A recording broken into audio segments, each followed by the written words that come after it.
The Texas Chainsaw Massacre from 1974. Happy anniversary to this movie.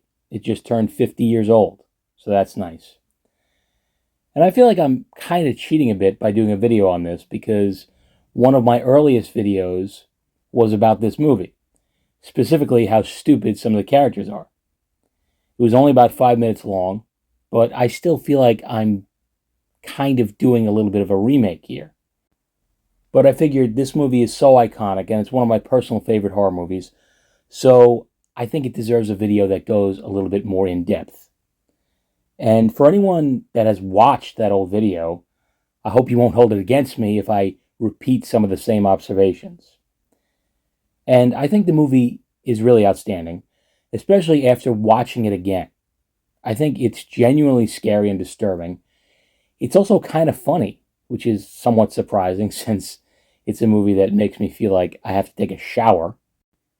The whole movie just feels so dirty. It really feels like you're there rotting under the Texas sun in the middle of August. And as the movie progresses, that's going to be one of the least uncomfortable things about it. Basically what I'm saying is, it really paints a picture. But I think we should just get started. The Texas Chainsaw Massacre, directed by Tobehooper, starring Marilyn Burns and Gunnar Hansen. The movie opens up with a very disturbing voiceover by none other than John Larroquette. Yeah, that's right. Long before he was a sex-crazed lawyer on Night Court, and even before he played a Klingon in The Search for Spock, he was the voice that introduces this iconic movie. It also makes you feel as though it's a true story. It is loosely based on Ed Gein, but that's not really saying a whole lot because almost every horror movie that involves cannibals is loosely based on Ed Gein. And after some flashing pictures of some gruesome corpses, we see another gruesome corpse propped up on top of a headstone in a cemetery. And there's a radio report about grave robbers in a remote Texas town. It jumps over to a van, and we get introduced to the main victims: Kirk, no relation; Jerry, Pam, Sally, and her brother Franklin. And Franklin is wheelchair bound. They stop so he can take a pee in an old coffee can, and a truck drives by, and it honks the horn, and Franklin goes tumbling down the hill. I don't get what happened there. I get that he was startled, but how did he start rolling? What made that happen? I don't know. And apparently this group is traveling across the state to visit an old house that is owned by Sally and Franklin's father. I don't know why, though. That's never made clear. They also seem to have heard the report about the grave robbings, and Sally wants to stop at the cemetery to see if their grandfather's grave was desecrated. Turns out it wasn't, so they continue driving. And they decide to pick up a hitchhiker. That's their first mistake. The only ones that protest are Pam and Franklin. And Franklin is an interesting character to me. From what I gather, most people hate him and think he's annoying. But I have to disagree. He is silly and kind of goofy, but he's far and away the smartest person in this group. Throughout this movie, he is the only one that seems to understand that they are in a dangerous situation. And it's bad enough that they are picking up a hitchhiker, but this is what he looks like. Would you pick up someone that looked like this without at least talking to him first? I mean, I wouldn't pick up a hitchhiker if they looked like Margot Robbie. Okay, maybe that's a lie. But my point is, the guy looks like a maniac. This southern hospitality is going to get them killed. And it's not long before they all regret picking him up, because he grabs Franklin's pocket knife and starts slicing his own hand with it. Why they don't just kick him out of the van right now, I'll never know. But they keep driving, and he takes out a camera and takes a picture of Franklin, and he wants $2 for it. How about this, pal? Considering you're getting a free ride, why don't we just call it even?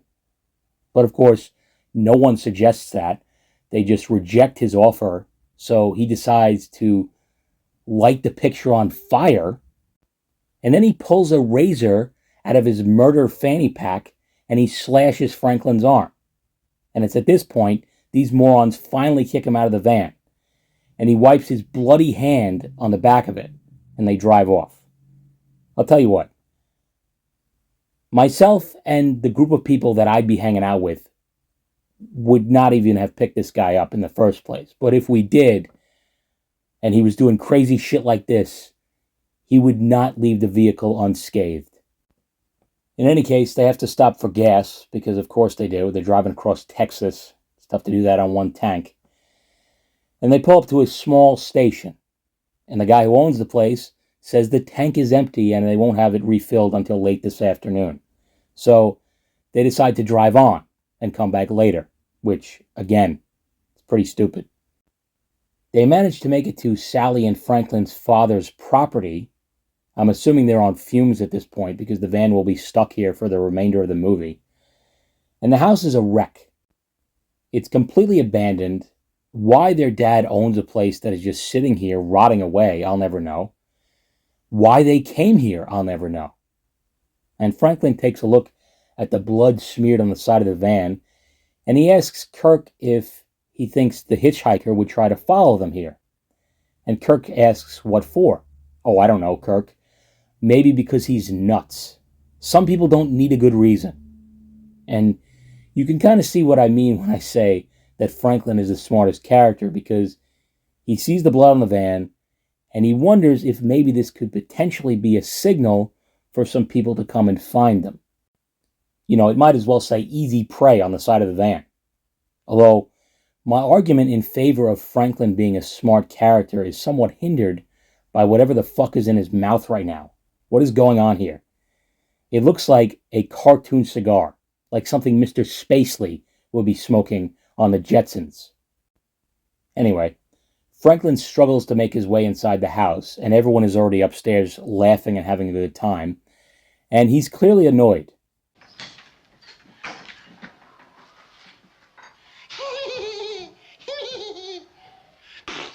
Come on, Franklin. It's going to be a fun trip.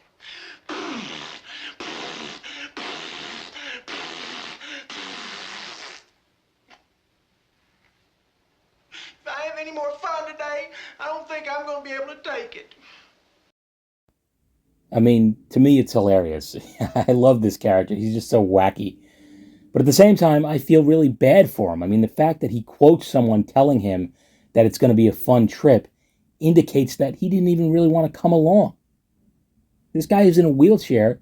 He's struggling to navigate this area on his own because everyone, including his sister, is upstairs goofing off. I don't know. I just can't help but feel like everyone else is the asshole, not Franklin. And he finds some weird animal bones on the ground and hanging over a doorway. I mean, don't you think we shouldn't be hanging out here? I don't know about you, but my friend group was never this stupid. In any case, Kirk and Pam decide to go look for a nearby swimming hole. And on their way, they come across a big house, and Kirk wonders if the people living there might have some gas they can spare. So Kirk approaches, and he finds a tooth on the front porch. Another red flag. But Kirk decides to knock on the door anyway. And he continues knocking until the screen door just swings open. He does hear some noises which sound like a pig, and for some reason that only makes him more curious because he goes inside. I would leave, wouldn't you? But Kirk thinks risk is his business, and he goes in. And he doesn't just go in, he runs in. And he meets the legendary Leatherface, who immediately cracks him over the head and drags him into his little murder room. Tragic. Needless to say, Kirk was an idiot. As I indicated, there's clearly no relation to the iconic space captain. And Pam is just sitting outside, wondering what's taking Kirk so long, so she walks up to the house and heads inside. Is stupidity contagious? Is it airborne? I don't know. She heads in, and she stumbles into a room with chickens in cages and there's bones and feathers all over the place. The movie really hammers this home. Feathers, bones, chickens. Feathers, bones, chickens. We get it. It looks like Skeletor and the Grim Reaper killed each other in a pillow fight. Of course, that doesn't explain the chickens, but I'm not a detective. Regardless, Pam, don't you think you ought to mosey on out of here? She ends up running into Leatherface, of course. She tries to run, but he catches her, and her dumb flip-flops go flying. Once again, tragic. And Leatherface takes her inside and hangs her up on a hook like a slab of beef, which I think would be way more painful than this actress is conveying. I'm not complaining, however, because that would only make things more disturbing, as unfathomable as that seems.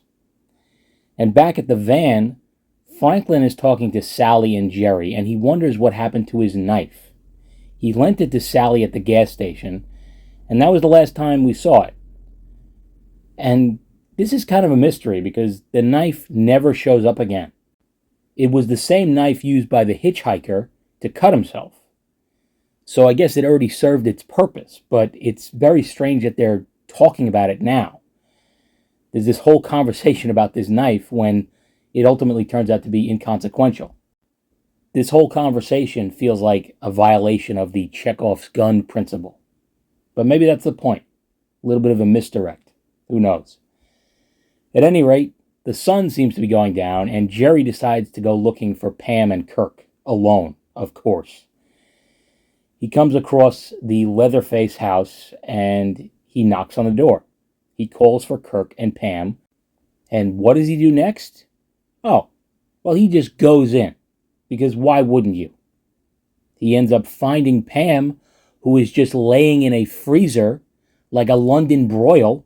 She's still alive somehow. She wakes up and freaks Jerry out, and then Leatherface comes storming in, and he kills Jerry with a hammer like he's the god of thunder himself. And then Leatherface starts freaking out. He's having a legitimate panic attack. He's looking out windows. He's wondering where all these fucking people are coming from. Because this guy is a cannibal. So for him, this is the equivalent of 3 fucking cows walking into your house. So naturally, he's like, what the hell is going on here? Where are all these people coming from? And I know that comparing these 3 idiots to cows is an insult to cows, because you can't get much dumber than this. Each one of them wandered into a remote house, completely uninvited. You could get yourself murdered now for doing that in just about any state in the country, and they did it in a small Texas town in the early 70s. I don't want to blame the victims, but they have the survival instincts of a bunch of lemmings. And they're dumb in descending order. Kirk is the dumbest, by far, because he had no reason to go into the house. Pam is also dumb, but she did have a reason to go in. She was looking for Kirk. Jerry was looking for them both. And I can't really think of a good reason why he goes into the house, other than perhaps he might have noticed Pam's dumb flip-flops on the porch, and that might have indicated to him that he needed to go inside. But regardless, they're all pretty dumb. And this scene is the first time we get a real good look at Leatherface, and it's a pretty good horror look, don't you think? I mean, he's got to be on the Mount Rushmore of horror villains. And now it's after dark, and Franklin and Sally are getting worried. They keep calling out for their friends, honking the horn. Sally wants to leave Franklin and go look for them, but Franklin thinks they should walk back to the gas station, which honestly makes a lot more sense. As we'll soon see, it still wouldn't have been a good idea. But based on the information they have, it makes a hell of a lot more sense than walking into the woods in the dark. And Sally gets annoyed at Franklin. They argue over a stupid flashlight until eventually Sally says she'll go without it. So she wants to walk into the woods without a flashlight alone. Dumb. Stupid. Crazy. And yes, I know I used that clip in my original Texas Chainsaw Massacre video, but what can I say? I can't think of anything else that applies more than that. because it is crazy. It's nuts. And of course, Franklin pleads with her and eventually convinces her that he should go with her, which of course is also a problem because his wheelchair isn't the best on this terrain. And it's not long before Leatherface shows up out of nowhere and carves poor Franklin up like a roast beef. Tragic. Sally screams in horror and runs, and Leatherface chases her for a long time. You know, it's pitch black out. The chainsaw is loud as fuck. If she would just stop screaming, Leatherface might lose her in the dark. But she's basically screaming the entire time. And she eventually makes it to the gas station. She runs into the owner again. He's called the cook in this movie. In future installments, we'll find out that his real name is Drayton Sawyer. But for now, I'll just refer to him as the cook.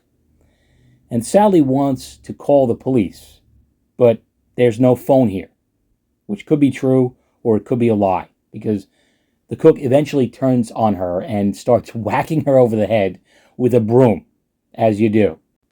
He ends up tying her up and putting her in his truck. He drives to the Leatherface house, and he meets the hitchhiker from earlier. The hitchhiker is apparently his son, and so is Leatherface. Although maybe all three of them are brothers. I don't really know. Either way, they're related. And the cook scolds the hitchhiker for nearly getting caught robbing graves. So it's pretty clear that he's the one who left that body on top of the headstone. Although I'm not sure why. Ultimately, the grave robbing doesn't seem to have a lot to do with the movie. Again, it's just this weird thing in this movie that just happens.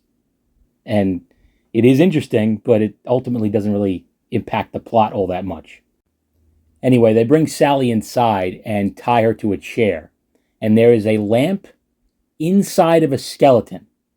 You know, say what you want about this inbred cannibal family, but their Halloween decorations are impeccable.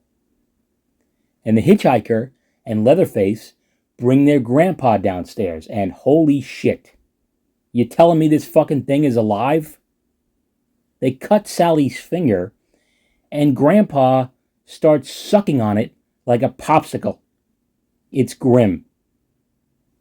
They put her at the dinner table, and I'm willing to bet that her friends are the main course. She screams, and they mock her screams. The hitchhiker and the cook start to argue. The hitchhiker makes fun of the cook for just being the cook, because apparently he doesn't do the actual killing. He doesn't have the stomach for it, which I think is kind of a funny commentary. You know, it's like us. Most of us eat meat, but we probably wouldn't enjoy the actual killing. So this is just a very warped version of society. And they get to talking about their grandpa. In his day, he was apparently the best killer there ever was. He killed 60 people in 5 minutes, which is fucking insane. I mean, Jason Voorhees has only killed about 150 people in 1,000 minutes. And then these three psychos decide to try and help old grandpa club his final victim, and it doesn't really work out. He can't even hold on to the hammer, and Sally takes this opportunity to escape. She jumps out the window and makes a run for it. The sun is coming up now, so she's been suffering this torture all night long, and the hitchhiker is hot on her tail, but when she makes it to the road, he gets run over by a passing truck. Deus Ex Mac Truckina. But Leatherface is still chasing Sally. The driver of the truck tries to help her, and he hits Leatherface in the dome with a wrench. He falls and cuts his leg open with his own chainsaw. And these two injuries would have absolutely fucked up you or me. But Leatherface just shakes it off and keeps chasing them. And a random pickup truck drives by and stops just long enough for Sally to get in the back. They drive away, and the movie ends as Leatherface swings his chainsaw around maniacally. And I have absolutely no clue what the hell happened to this poor trucker. He didn't die, but it seems like he might. Hopefully he managed to get back in his truck and leave. I mean, can you imagine his day? First, he runs some nut job over, and then he gets chased by a chainsaw-wielding psychopath who wears a human face as a mask. I mean, this guy is going to quit today. No 2 weeks' notice. But that's the movie. Overall, it's outstanding. I think one of the best things about it is that when you watch it for the first time, it's able to trick you into thinking you saw something much gorier than you actually did. The movie, for the most part, is pretty bloodless, and yet it feels like a very gory movie. I mean, with the exception of the dead bodies at the beginning of the movie, there really isn't any gore in this. And yet, it's able to turn your stomach and make you feel really uncomfortable. I can't think of a ton of movies that are able to do that. The things you don't see in this movie are just as scary as the things you do see. It's also a pretty layered movie. There's themes of societal collapse, consumerism, the effects of generational violence. You can see that this family's grandfather has perpetuated a cycle of psychosis. And it also says a lot about how most people view small town America, or small town anywhere, really. You know, it's the kind of extreme thing we're afraid of. Inbred cannibals, very common.